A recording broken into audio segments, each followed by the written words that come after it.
एक एक करके अपनी अपनी बात रखें, खासतौर पे कि किस तरह का विकास देख पा रही हैं। सबसे पहले मैं धन्यवाद देना चाहूँगी साधना न्यूज़ चैनल का, जो आज इस परिचर्चा के कार्यक्रम में हमें आमंत्रित किया, और मुझे बेहद खुशी हो रही है। आज जिस तरह से परिचर्चा किया जा रहा है महिला सशक्तिकरण को लेके, बहुत ही अब इस मंच पर जीता जागता उदाहरण देखने को मिल रहा है। और महिला सशक्तिकरण को लेकर मैं कहना चाहती हूँ कि लोगों में एक जागरूकता आई है। आज महिलाएं सशक्त हुई हैं, आत्मनिर्भर हुई हैं, और मैं उन महिला जनप्रतिनिधि को संदेश देना चाहती हूँ कि वो अपने अधिकार के प्रति जागरूक हों, सशक्त हों, आगे बढ़ें और समाज को एक नई दिशा प्रदान करें।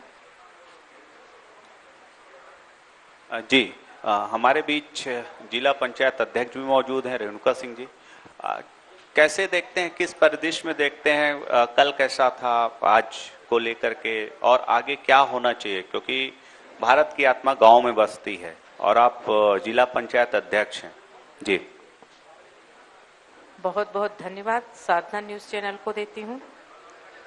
गांव की महिलाएं आज समूह के माध्यम से विकास तो कर रही हैं, आत्मनिर्भर भी हो रही हैं, लेकिन ऐसे बहुत से जगह हैं, पहुंच विहीन क्षेत्र हैं, क्योंकि मैं एक बहुत ही दूर दराज क्षेत्र से रखती हूँ, जहाँ पहुंचहीन क्षेत्र भी हैं, तो वहाँ पर महिलाओं का अभी भी कुछ जागरूक होना जरूरत है, और वो हो भी रहे हैं। इस कुछ हम उनको प्रेरित भी कर रहे हैं, उनके अधिकारों को बता भी रहे हैं। हम एक जिला पंचायत अध्यक्ष होने के नाते उनके बीच में जाते हैं, उनको समझाते हैं। जी, आसम साहू जी भी हमारे बीच हैं। महिलाओं के सशक्तिकरण को लेकर के बहुत सारी चीजें हो रही, समूह बनाए जा रहे हैं, लेकिन उस तरह से महिलाएं बढ़ नहीं पा रही जिस तरह से आर्थिक मजबूती की ओर बढ़ना चाहिए। क्या कहेंगे? बहुत बहुत धन्यवाद साधना न्यूज़ का।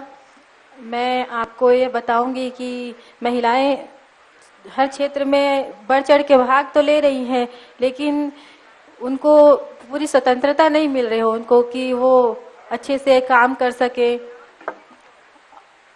जागरूक तो हो रही हैं, लेकिन वो खुल के सामने नहीं आ पा रही हैं।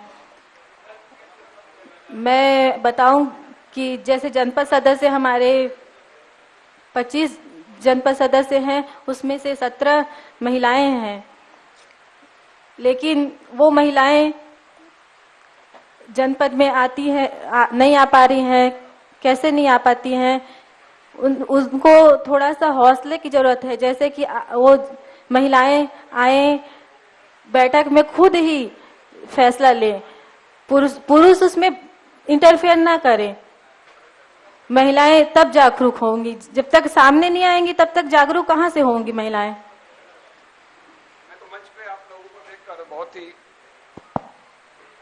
मैं तो आप लोगों को मंच पे देखकर बहुत गौरवान्वित महसूस कर रहा हूं, क्योंकि मैंने ये देखा है कि जो भी महिला जनप्रतिनिधि होती हैं, उनके जो पति होते हैं वो प्रतिनिधि के तौर पे काम करते हैं।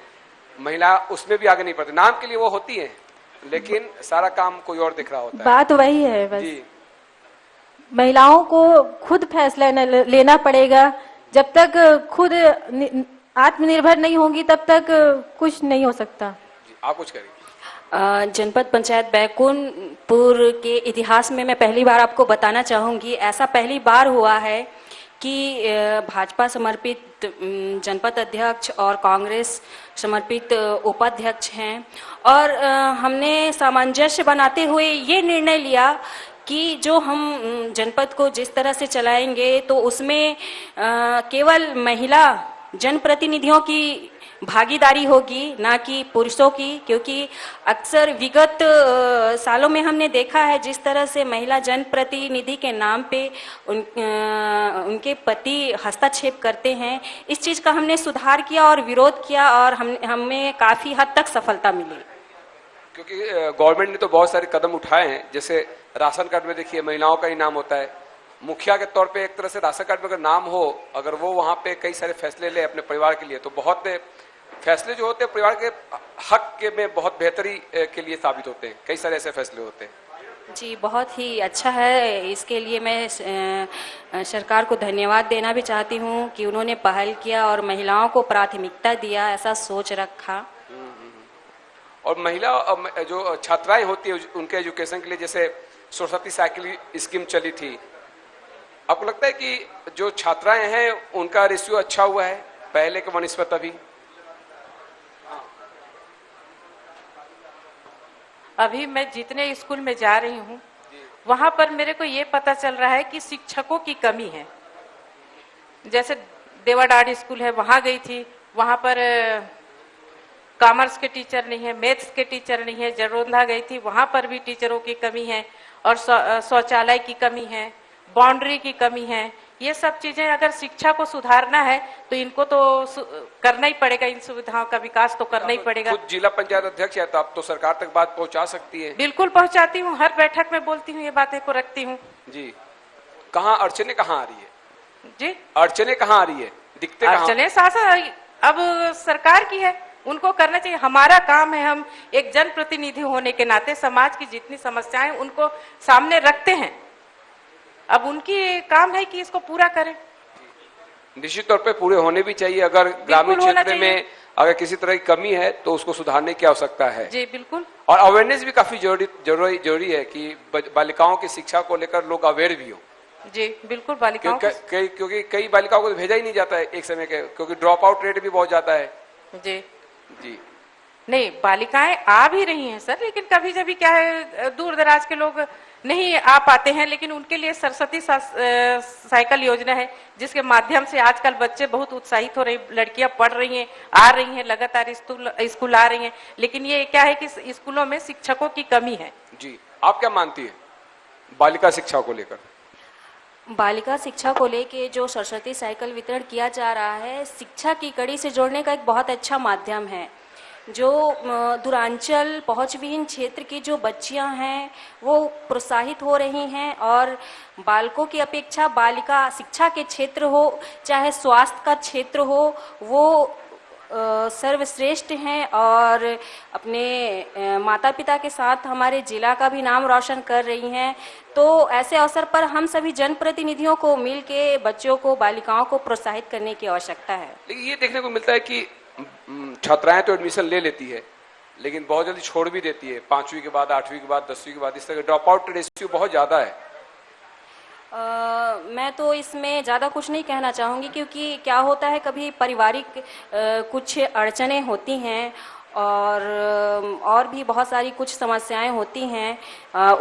उस पे मुझे ज़्यादा कुछ कहना नहीं चाहिए। इच्छा शक्ति हो तो कोई भी कुछ भी कर सकता है, हासिल किया जा सकता है। फिर हम जैसे जनप्रतिनिधियों को या आसपास हमारे ऐसे कुछ बच्चियां हों तो हमें उन्हें मोटिवेशन करने की आवश्यकता है। उनके माता पिता से बात करने की ज़रूरत है कि जो हमारा आने वाला भविष्य है हमारे बच्चों पर डिपेंड करता है, क्योंकि हम अपना उदाहरण देके भी लोगों को बता सकते हैं। आप क्या मानती हैं बालिका शिक्षा को लेकर?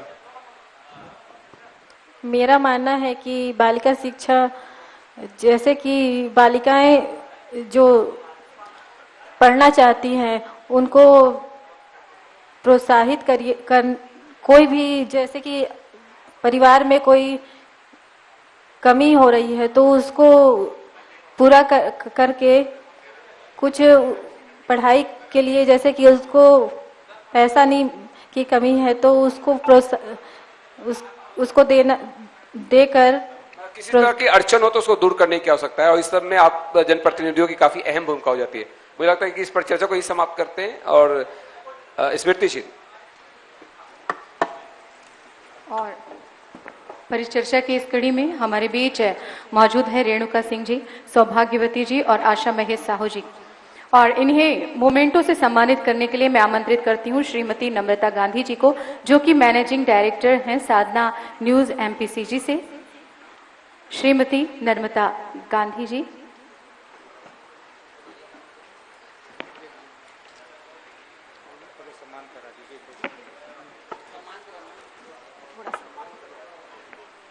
और इसके बाद सम्मान के लिए मैं बुलाना चाहूंगी अशोक लोधी जी, हमारे बीच मौजूद।